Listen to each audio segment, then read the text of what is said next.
Welcome to Football with Cheese. So in this video, we've got to talk about the Minnesota Vikings and their quarterback situation. I did make a video not too long ago. I will link it in this box here at the end, so make sure you check that out. It's basically about JJ McCarthy.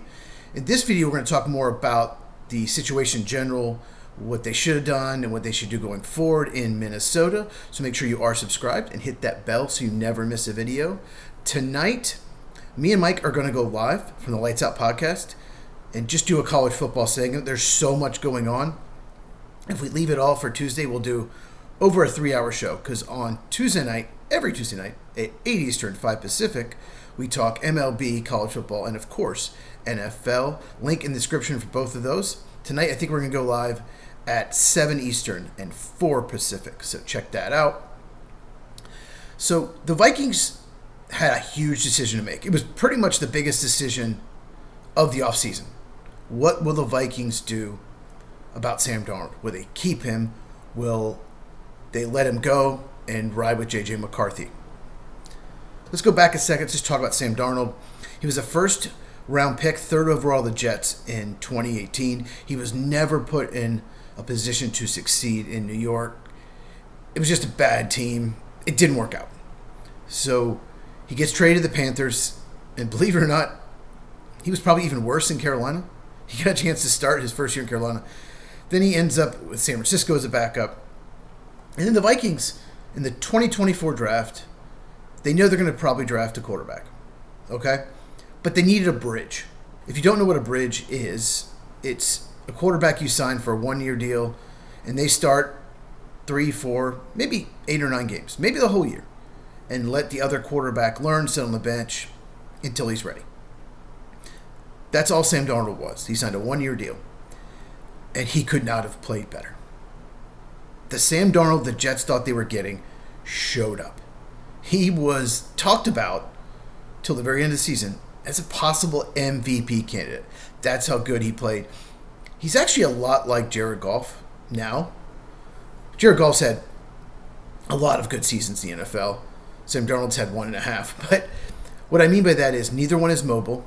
Both of them are tremendous when they have no pressure, when they can sit in the pocket, make all the reads. And both of them have 2 or 3 games a year where they're just awful, but they're really good the rest of the games, if that makes any sense. Let me give you an example last year. So Darnold gets off to this great start. Minnesota, they're winning most of their games. Then in the middle of the season, they play the Colts and the Jaguars. And he throws 5 interceptions in those 2 games. Luckily, the Colts and Jaguars stunk last year. They're good this year. But last year, they stunk. So the Vikings still win those games. But I remember thinking, okay, the old Sam Darnold's back.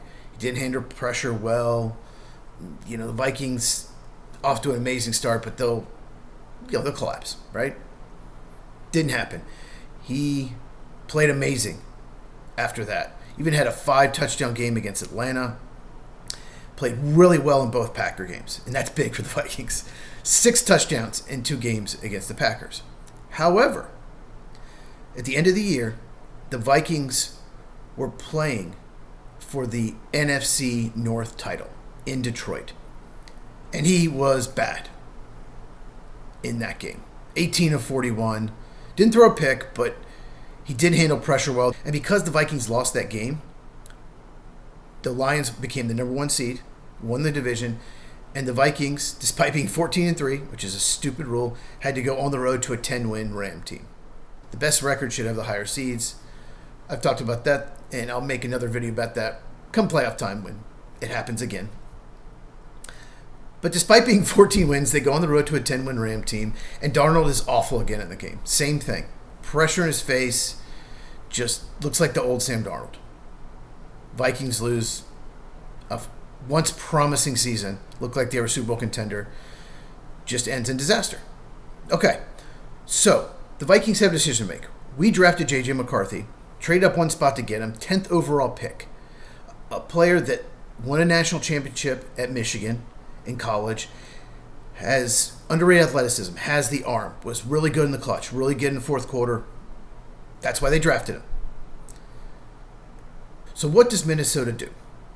Do we re-sign Darnold, or do we let him walk and roll with JJ McCarthy, who is a big unknown? Because he missed his entire rookie season with a torn meniscus. He only played in one preseason game. They just didn't know if he could play or not. So they decided to let Sam Darnold walk. Their salary cap situation wasn't great, but they could have signed him. You could find a way. You can push other contracts in future years. You could find a way to keep Sam Darnold. And I thought they just let him walk, didn't really make a serious run at him. According to Tom Pelissero from NFL Network, they did make a similar offer. They did try to keep him, which makes sense. But they only contained a one-year commitment. And he signed a 3-year, $100 million deal with the Seahawks. A one-year commitment means we can get out of the contract after 1 year if we want to roll with JJ McCarthy. And it won't hurt our cap. That's basically what a one-year commitment means. It doesn't mean a one-year deal. It's still a 3-year deal. It's basically what they call is pay as you go. So if Darnold plays well, we'll keep you. If not, we'll release you or trade you and roll with JJ McCarthy. So Darnold decides to sign with the Seahawks. I get it. And so the Vikings are like, okay, JJ McCarthy's our guy. And let's talk about Kevin O'Connell real quick before we talk about what's happened this season. He won Coach of the Year last year. He's supposed to be this quarterback whisperer. He fixed Sam Darnold. Did he? Did Sam Darnold fix himself? Did he just become better? I don't know. So, Kevin O'Connell, I think he's a good coach. Don't get me wrong. But maybe got overhyped as this quarterback whisperer because it has not gone well this season. Any quarterback that has played. But one thing I did like about the Vikings offseason is we need to get better in the interior of the offensive line. You have Darisaw and O'Neal, 2 good tackles. They drafted Donovan Jackson, played left guard, signed Ryan Kelly to upgrade at center, signed Will Fries to upgrade at right guard. The problem is they have no depth in the offensive line. So any injuries, and it would be a disaster, and it has. The backups are horrible. That's been part of the problem. It's not all the quarterbacks, although a big part of it was. So they decided to roll with JJ McCarthy. I'll say this. He played really well in the fourth quarter in week 1 against the Bears. He was NFC Player of the Week. And then he played really well in Detroit. They won at Detroit a few weeks back. So it gave you hope. It wasn't perfect, but he played pretty well. I've seen him play well for 5 quarters. He looks like an NFL quarterback. The problem is everything other than those 5 quarters has been an absolute disaster. He has no poise in the pocket. He has no confidence. His accuracy is off. His mechanics are off. He looks miserable out there. He's still the youngest quarterback in the NFL, by the way. What he should have done is exactly what the Packers did with Aaron Rodgers, Jordan Love. Sit for 3 years. They should have re-signed Darnold and let him sit for 2 more years. But I agreed with it at the time. I saw Sam Darnold collapse. And I believed in JJ McCarthy, just like them. I was high on him. I had him as the 4th best quarterback. I had Jane Daniels, Caleb Williams, Drake May, and I had him 4th, ahead of Bo Nix. So I believed in him too. I love watching his film at Michigan. So I understand, and I agree with it. And the main reason, to me, why the Vikings did not bring Darnold back is because he did collapse with those last 2 games. He looked terrible. He looked like the old Sam Darnold. What if you pay Sam Darnold, even a 1-year commitment, but a 3-year deal, and he plays like he did against the Rams and Lions? He returns to the Jets and Panthers Sam Darnold. So I understand why they didn't, but they absolutely should have. Because Minnesota has the worst quarterback situation in the NFL. It's a disaster, and there's no easy fix. JJ McCarthy is not going to just come in next year and be great. It's possible, but unlikely. Don't give up on him, though, because I've seen the good. Those 5 quarters looked amazing. He has got to develop chemistry with Jefferson, Addison, and Hawkinson. There's none there. The offensive line injuries have been bad. It's just an absolute mess. And there's no Sam Darnold available this year. What are you going to do? Sign Aaron Rodgers or Russell Wilson? Yeah, maybe trade for Davis Mills or Mac Jones. But even if you do that, you're not winning a championship with those quarterbacks. Those are good backups, but average starters. They can win you some games, but you're not winning a championship with them. Plus, you have to give up draft capital to get those guys. So I'm not doing that. So I don't know what the fix is. definitely, I think they're going to bring in a veteran quarterback, at least to help JJ McCarthy.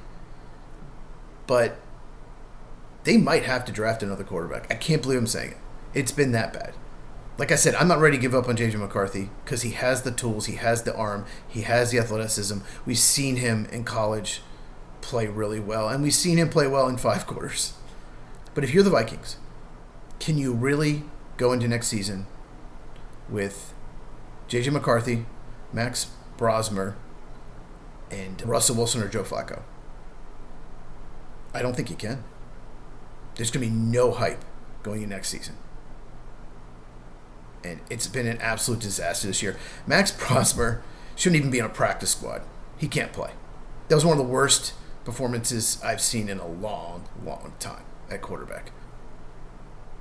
I will link the play, the interception that he threw. Congratulations, Caleb Williams. You do not have the worst play by a quarterback this year.